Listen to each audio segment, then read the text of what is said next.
Okey, hari ni Rembayung order 100 nasi dagang. Apa lalu?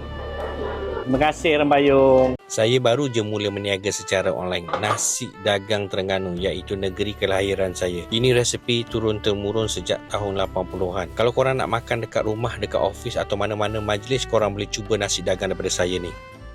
Bermula pada 12 Ogos, Segatang akan dibuka secara rasmi untuk tempahan online. Slot penghantaran hanya dibuka setiap hari Isnin, Rabu dan Jumaat. Kalau korang nak order, boleh tekan link dekat bio dan order sekarang.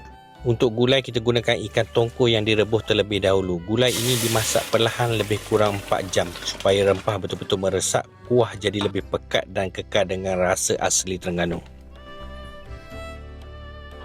Okey, inilah kita punya nasi dagang daripada Segatang. Okey, ini kita punya kuah nasi pecah ikan besar. Okey, dah siap 100 bungkus untuk Rembayung. Jom kita pergi hantar.